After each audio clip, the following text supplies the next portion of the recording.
Welcome to another edition of the Sastrana podcast. Today we have with us Marcelino. Marcelino has been a technologist for 2+ decades. Currently, he is a CPO, Chief Product Officer at Stream, a Series B funded company that is in the business of powering chat messaging and activity feeds. In this podcast, Marcelino shares with us his views as a product guy on how he has looked at solving and addressing security issues and how it has evolved over the past 2 decades over his experience as a product guy. He's also going to share with us his views on how he looks at security activities and priorities as a product manager for the activities and the priorities and the roadmaps that he builds for his products. All right, welcome to the Sastrana podcast, Marcelino. Really a pleasure to have you here. Thank you, Venky. It's really a pleasure to meet you. Yeah. Can you, for the benefit of the audience, can you introduce yourself, Marcelino? Sure. So my name is Marcelino Moreno. I'm based in the beautiful city of Porto, in the north of Portugal. I started my career as a developer, so my background is computer science. That was a long ago, over 20 years now. Those days I joined a consulting company. I was implementing large software solutions for enterprise companies. Initially as a developer, then I ended up moving into management roles, project management, managing a business area. It was very interesting because those days it was a combination of software and hardware. We were basically doing implementations for public transportation companies. So that includes automatic vehicle location, ticketing systems, operational systems, integrations, data warehouses. So it was really very complex, but also very interesting, and I learned a lot. After 10 years in that life, I ended up stopping it completely, and I moved into the entrepreneur journey. So with some friends, I co-founded my first company. I normally say it was half company because like no investment, no revenue, nothing. So the first one was a little bit silly, to be honest. But later we ended up building a second one that was more interesting with revenue, some very basic early stage funding, obviously customers in multiple countries, which was also very positive. Then we ended up selling that company. Third one, we also sell that company. So it was basically like 10 years as an entrepreneur. It was very interesting, although the companies, they were basically between like early stage to Series A size of company. But it was positive. Like we had revenue, we did small acquisitions, we learned a lot. But I was in a moment where I didn't want to kind of repeat the early stage moment and finding product market fit again. So I was looking for a different challenge and looking for a company that was moving into an IPO. That was like 2019, and I was seeing so many companies growing so fast, and I just want to be part of that journey with all the learnings that I could have. And so I joined Talkdesk. So when the company was like 500 people, I stayed there for like close to 4 years, and I left when the company was 2,000 people. So I was running the platform products, a large product team as VP of product management. So I learned a lot. That company is really amazing. They did an amazing work and they are still doing. So I'm very proud to be part of their journey. Although at some point I had this opportunity to join the company where I'm today, that is Stream. And Stream, it's a fantastic Series B company. So Stream is kind of, it's interesting because it's somehow between my experience as a early stage entrepreneur and Talkdesk, a decacorn, a type of company.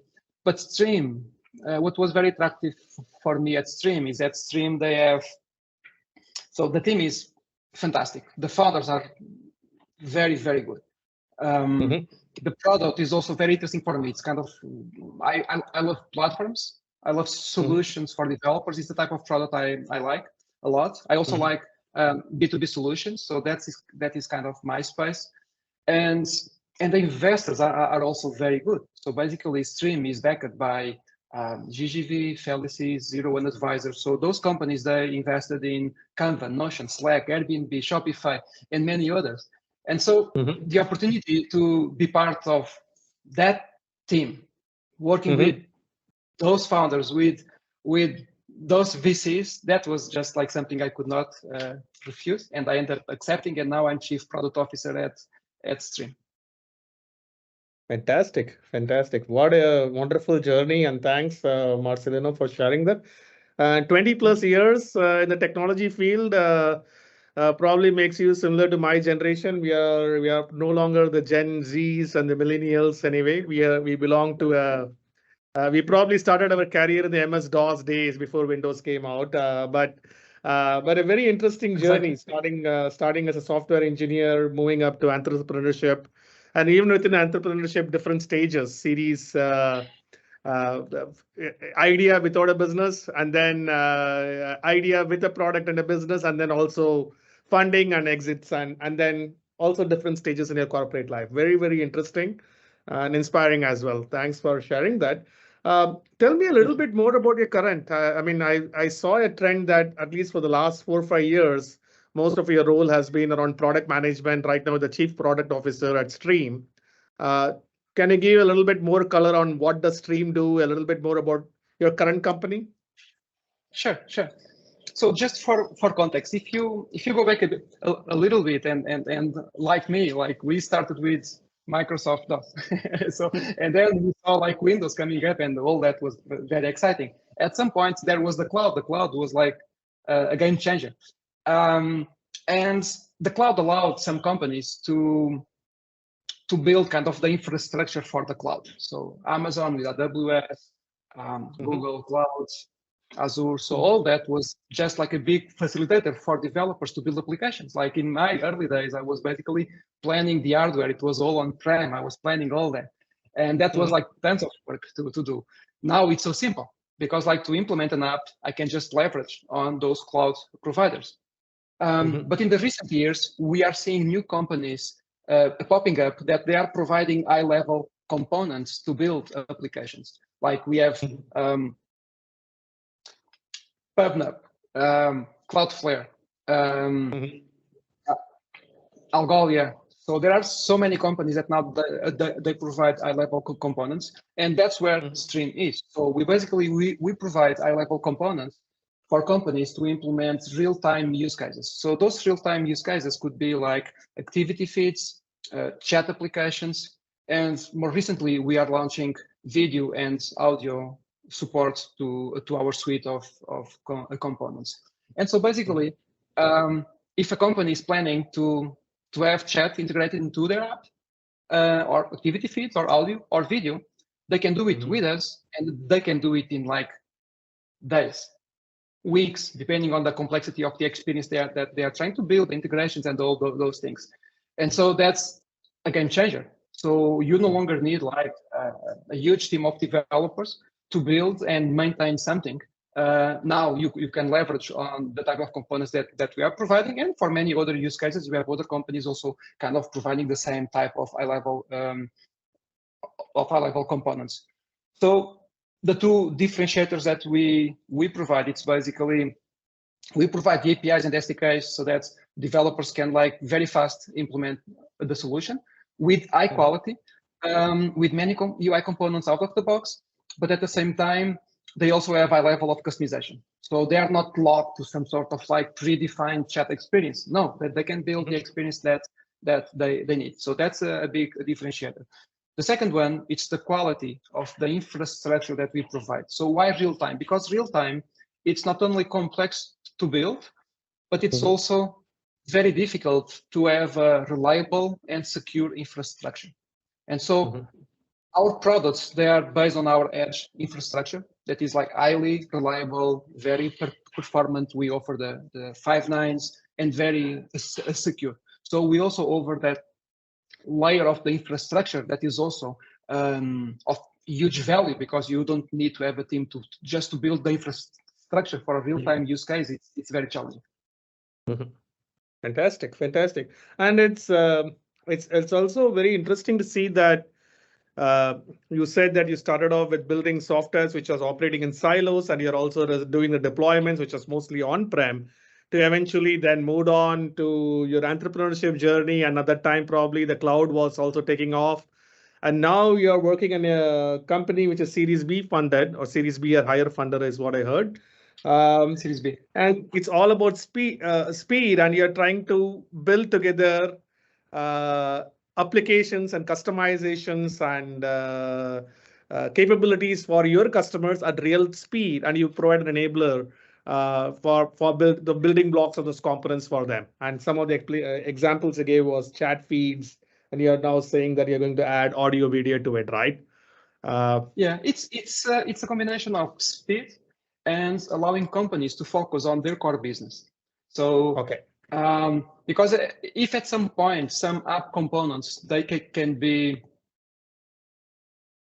easier to build, more standard, the company will focus on the core business. It's like the same with the cloud infrastructure. So companies don't need to have like a team managing servers and managing all that, because that's not really their core business. So that they can leverage on companies that can kind of simplify that work. So what we basically allow companies to do, our customers to do, is just they focus on their core business, and they can obviously move faster in achieving on their goals. Fantastic. Now I will weave that, or it's a good segue to the question around what I do for a living, which is we are a cybersecurity company. And I have been in the cybersecurity field for close to 2 decades. And I have seen it evolve as well. The maturity level that is needed for organizations to survive today is probably a lot higher than the level of importance and the need as well a couple of decades back, especially given the complexity of the application, the speed at which things got deployed. Now it's all about speed, but with speed comes risk, right? So I have also seen personally, from the lens of security, which is what the products I build, I've seen the market evolve and the type of approaches to the threat actors that are in play and also to defend evolve over a period of time. But that's my view as a technologist building security products. I want to get your view that as a technologist who has been through this journey for the past 2 decades, and interestingly enough, also as an entrepreneur, entrepreneurial stint at different stages as an entrepreneur, pre-Series A, Series A to then evolving, and then how do you think has it evolved in terms of security as a mind share in your thought process while building products, and also as a mind share and a need for actually enabling and getting revenue? I just want to get your views on how you think it evolved. Even though you don't build security products, how have you looked at security in this last 2 years, and any trends or things you can share with us? Yeah, thank you. Good question. So I work with enterprise companies all my life, big companies handling like very sensitive data. At some point, I was actually working for some, I cannot disclose the name, but like a government agency in Portugal that handles some security information.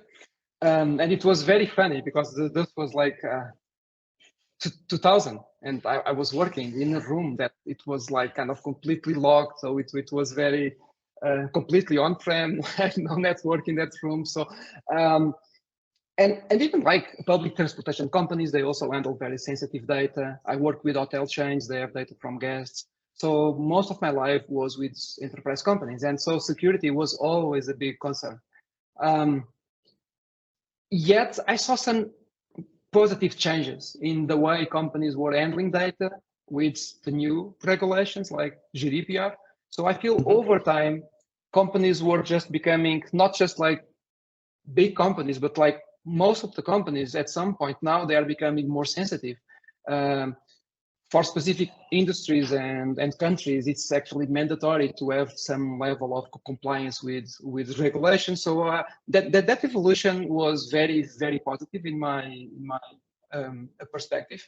But there were other changes, like for example, with the pandemic, and suddenly people, like, of course, the first challenge was the cloud and people not trusting the cloud. That was a big change in terms of how people were seeing security. But now with the pandemic, and when people like they move from the offices to to remote, then a new set of concerns was popping up. Oh, there are other security risks that the companies were not seeing.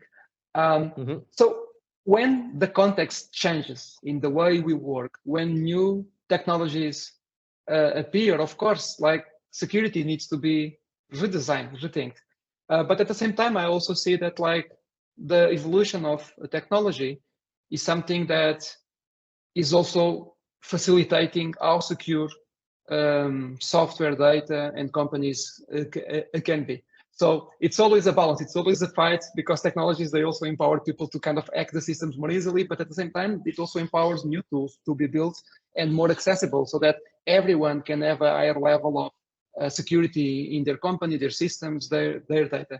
So I'm a very optimistic person. I think like security is very important, and I really believe that the tools are improving and security will be accessible to any company of any size. And so there's no reason for like a smaller company to just start a business and basically ignore security concerns, because nowadays it's just more easier for them to put those concerns into the company, into the products, and that they really don't need to start with something that could be very dangerous. Yeah. Have you also seen the evolution, just on the same point, have you also seen the evolution that a decade or maybe 2 decades back, especially when we were suppliers of technologies that are on-prem, most of the conversation used to be on feature X and feature Y and use cases and other things.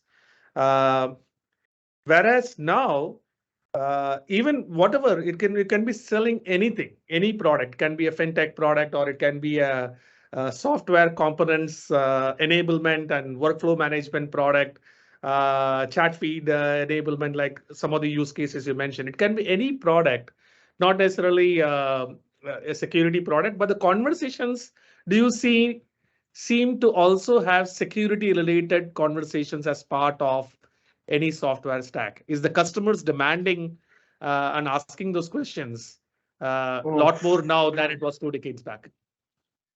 Oh, for sure. Like, because in the past, protecting data from users. So at least my experience was, in the past, companies were very concerned about protecting like an attack to their systems. So it was more about the reliability and stability of the systems, that if they were under attack, everything would go down. But concerns about like privacy and user data, that was so not handled that perfectly. And there are tons of examples, like even recently in Portugal, that there was a situation where a public entity, they just shared like an Excel with personal information from tons of people working at that company. They basically they sent that by email, and they didn't realize it was not just the information from that person, it was from everyone. And that happened just because they were managing that information in a spreadsheet and not in a proper system.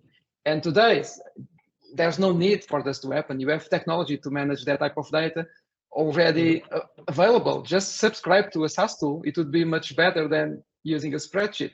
But probably they felt that that spreadsheet was more safe. So now it's that level of concerns. I feel it's spread, and you can see like many new startups starting, and they are already like GDPR compliant, SOC 2 compliant. And like, for example, if I talk about Stream, when I joined the company, I was lucky enough because that was already a concern.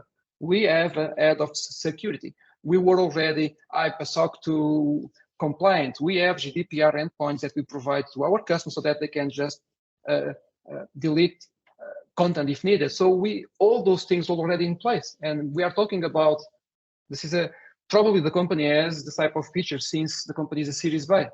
A Series A. And I think things now are very different. So companies, they just take security more seriously. And a company like Stream providing messaging solutions, chat solutions, it's a no-brainer. If we don't provide that, we will not sell. So period. It's really become a must-have. Yeah, it become a must-have enabler for any sales. In fact, one of the best lines I heard in my previous podcast with one of the executive directors of a large fintech, MSCI, he said the lens with which they view security, or anybody should view security, should be through the lens of data. and specifically customer data, right? And today, I mean, previously when you used to go and sell a stack of software to a customer, they own the technology, they own the data, everything is on-prem. But today, everything is on the cloud and they're consuming a service and they're paying you something. But any software provider, whether it's chat enablement applications or even us as a security provider, we have customer vulnerability data.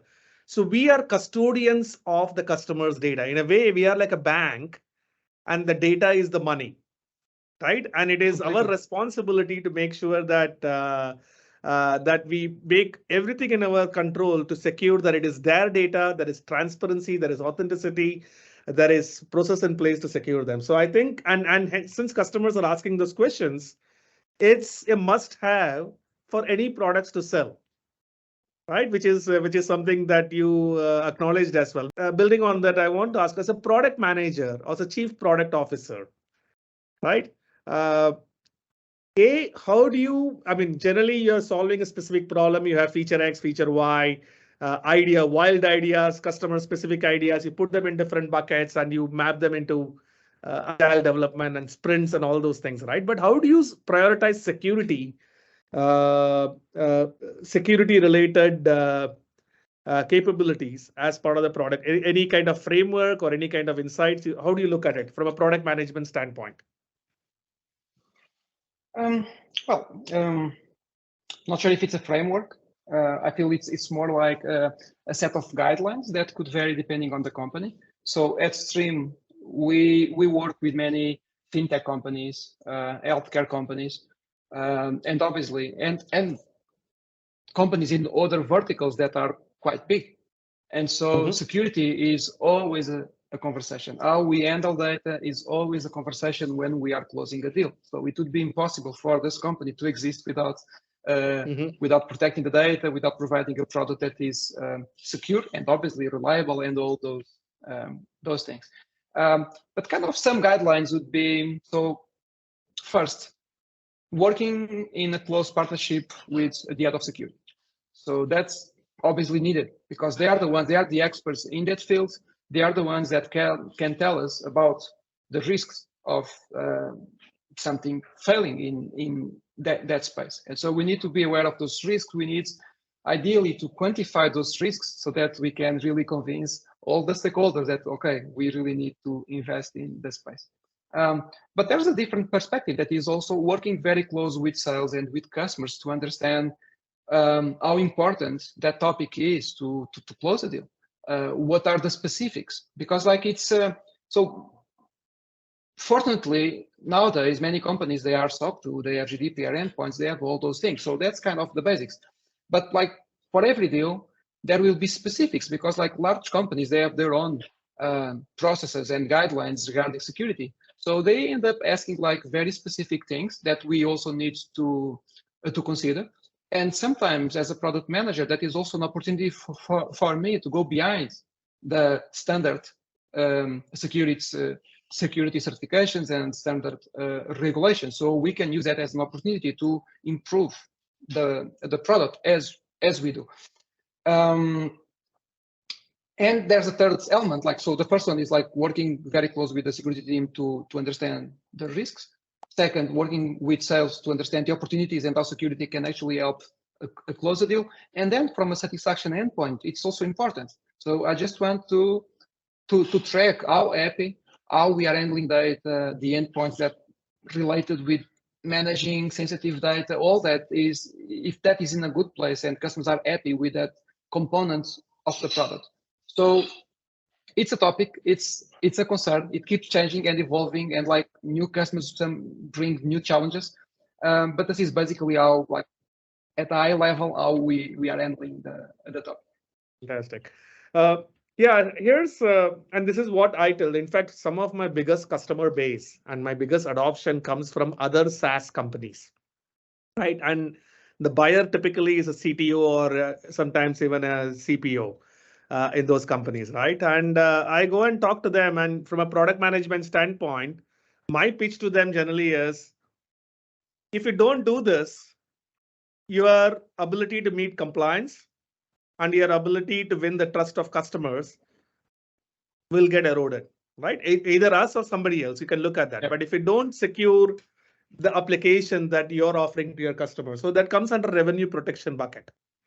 Then we also try to tell them, which is where it becomes a little bit challenging, and there are different use cases where it can become a differentiation for new revenue. Your ability to generate new revenue where the product is not just the use cases you're solving, but the way you're handling it becomes a differentiation to the customer. Like, for example, I have customers in e-commerce segment who tell their customers, bundle my products and tell their customers that they don't talk about security. Because your e-commerce site, you're going to be prone to site scraping, screen scraping, bot attacks, and all kinds of things.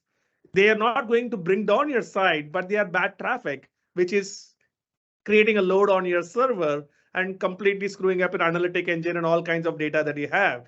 So we are going to bundle this as part of the service that you're offering. We also have customers equivalent to Shopify who offer this, and then they package it as a value add charge that they can charge their customers, right?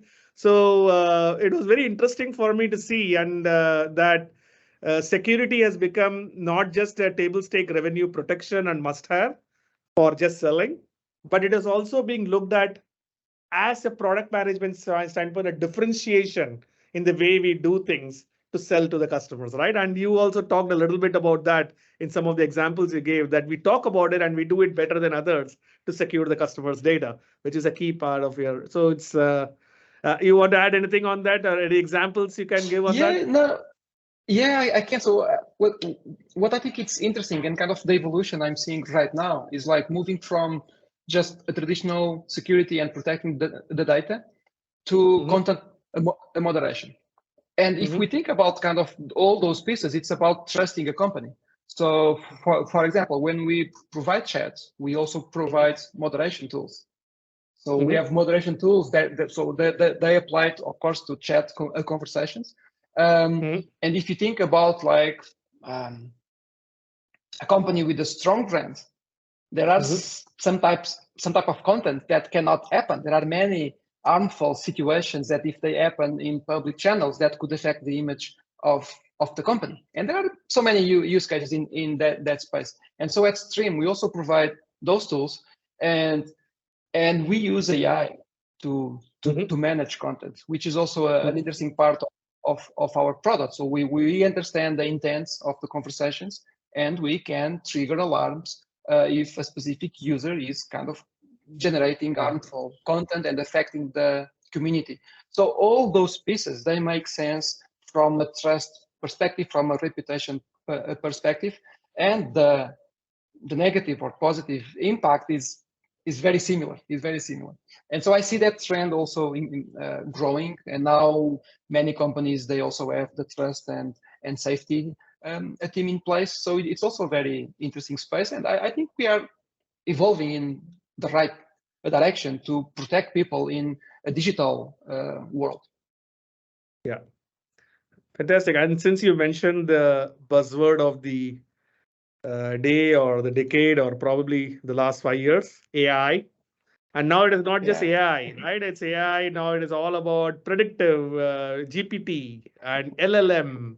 Previously, it used to be AI, ML, deep learning. And now it is all about GPT and LLM and other things, right? And you also mentioned that you have moderation tools on your chats. I am assuming that to me automatically lends itself to LLMs and smarter, because it's getting the context out from those unstructured data and coming up with an automated way of moderation is going to be a challenge by itself. So predictive AI is probably the new buzzword. So with predictive AI and business model evolving, of course, the productivity benefits are unprecedented, and we are not even scratched the surface, right? We are not even scratched the surface of what's possible. But while people are getting so excited about the productivity benefits, they are probably not aware of the unknown unknowns, as I call it, which is the threats, the new kind of threats that can also come up around this.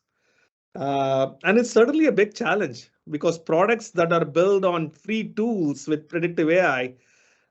So I wanted to understand as a product manager, A, how are you looking at it currently? And B, there is this unknown things that is looming up, and we cannot know everything, right? But you have to be prepared for those things. And what is it from a product manager standpoint, especially with predictive AI business models being built up? How are you dealing with it today, and how are you preparing yourself to deal with it for the unknown tomorrow? Yeah, it's clearly the new buzzword. I'm not a person of buzzwords. I just prefer to focus in the value, but they're important. So now we see many companies being funded just because they have like AI in the name. So, yeah. I think a few weeks ago it was like a company with I think like 4 weeks of existence being founded for over 100 million. So buzzwords they have that interesting effect. But I prefer to keep my mind focusing on the value of those things. So this is a very interesting topic, and I know this is something many people is saying, but I also I deeply believe in the fact that those AI tools that are now available, this is a very big revolution, something that we can compare to the cloud, smartphones. For me, it's kind of the same type of change. It's really there are so many new things that we can do with us, but at the same time, this is a completely new space. We are learning, so the security risks are obviously many. This opens a new space to do fraud in a way that it's going to be very difficult for common people to understand if that email, those words, that voice, that face is from the person that it looks like. And that is a very dangerous space for sure. But I feel this is the same as with the cloud. So we have new opportunities for fraud and for people to do harmful things, but we also have new tools to protect people from those things. And I feel that the evolution will go into that direction. So we will end up building the tools to protect people from those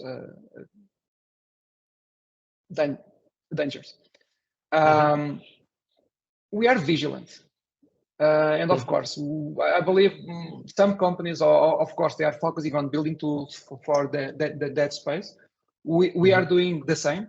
From a security perspective, I feel we need to learn and we need to stay on top of that topic just to understand what new challenges will come from that. We are not seeing impact right now.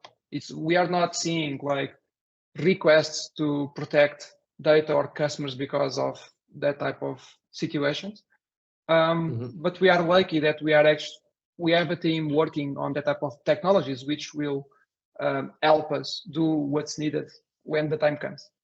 But it's going to be, I feel we will see the impact of AI, or let me say in a different way. I think we will only understand the impact of AI in like 5 years from today. It's when it will be like very obvious what's happening today. People will understand in like a few years, but the impact will be very, very, very big. Yeah, I agree. And to some extent, we cannot keep worrying about unknowns.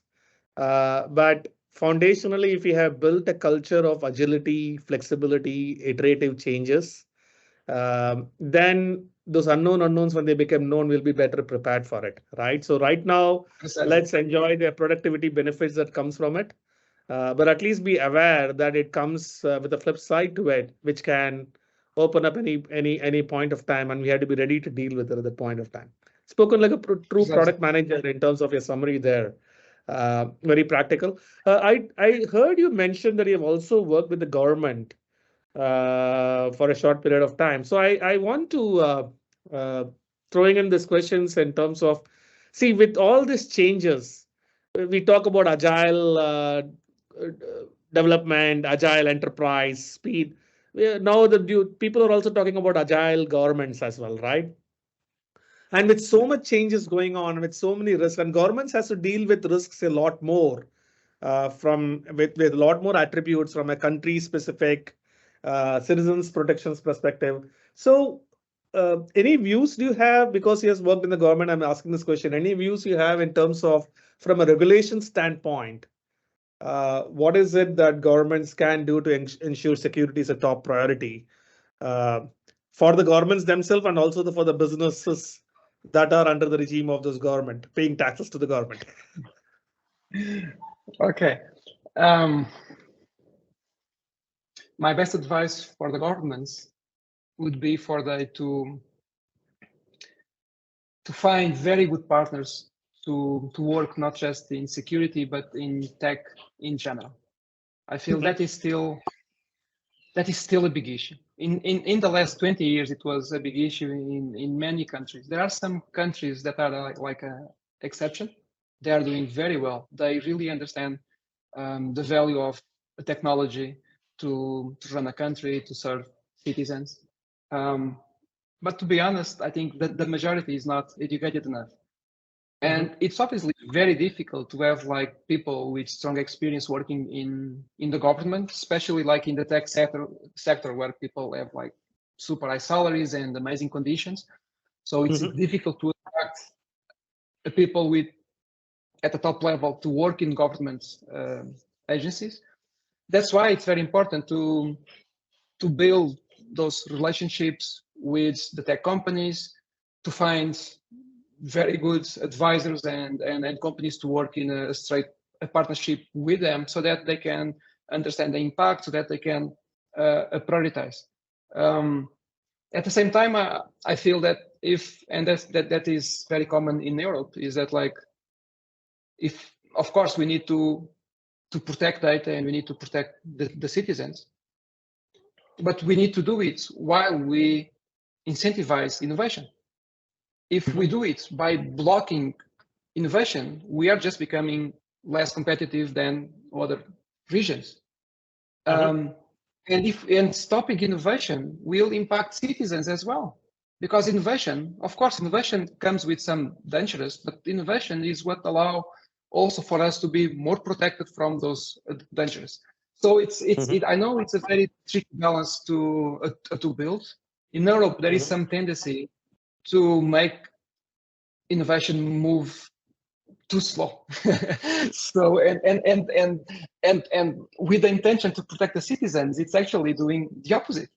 Because in other parts of the world, people are just moving much faster, and people with bad intentions are just moving faster. And that's where the dangers comes.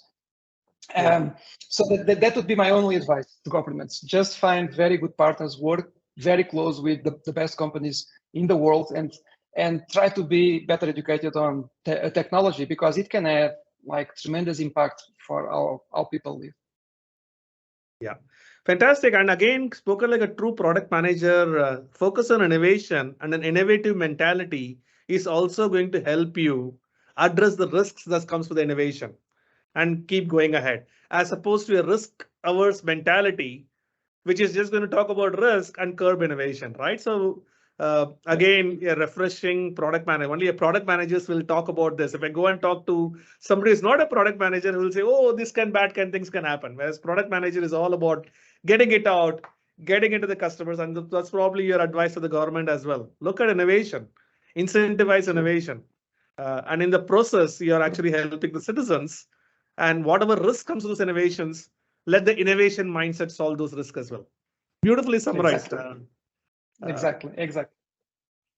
So now that we have wealth of experience as a product manager and entrepreneur, any new, and at the end of it, any innovation or anything that you build, foundationally there is a product. Product doesn't have to be something physical or something that is packaged and canned and right. A product is basically a promise that somebody buys and pays money to you for, and then you add things to it and everything, right? So, everything that we have is a product. Foundational is a product, and a product manager is a person who owns that. So everybody, I would personally also encourage that, have a product mindset for any business. But if you were to give an advice to somebody who has a product manager title, right? who is generally it's all about priorities and like what would be your advice on how do they prioritize, and especially security related topics that comes into your product manager's way? What would be your advice to the product manager? And in fact, I will put you on a spot. And if you had to go back, rewind time and start your entrepreneurship journey again, would you do things a little bit differently from a security standpoint? Okay, interesting question. Well, I think first, a product manager, they need to understand if the company is taking security seriously. If the company do not have a security team, or at least a very good partner, that would be concerning. So I will not give advice to that product manager regarding security, because that company will have other bigger issues. Assuming there's a security team or a security partner, my advice would be to work very closely with that team, to engage with that team, to understand what are they doing, the challenges. So to be educated. This is a very complex topic, and basically you the product manager needs help to have good level of understanding about this topic. Then the second advice is really just work as a product manager and try to measure any risk, but also the opportunities regarding security.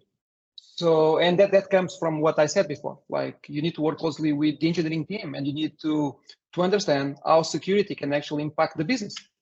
And you need to translate that into numbers. And fortunately today, there are very good tools for that to be captured.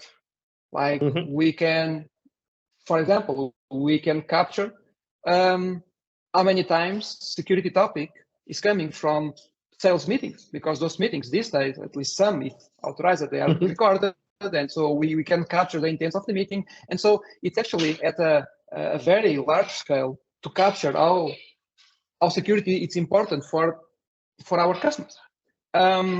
So work very closely with sales and understand how security is actually a differentiator to the customers, and prioritize based on those differentiators. And the second, even so don't forget existing customers, because security keeps evolving, and their concerns keep changing.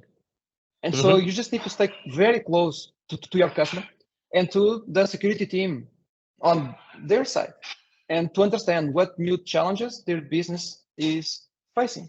And of course, that will be very different from vertical. For healthcare, fintech, government agencies, so all that will have a different concerns. Company of different sizes, they have a different concerns. But as a product manager, you just need to make security part of the conversations, of the user research, customer research that you are doing. So those are some of my advices to young people.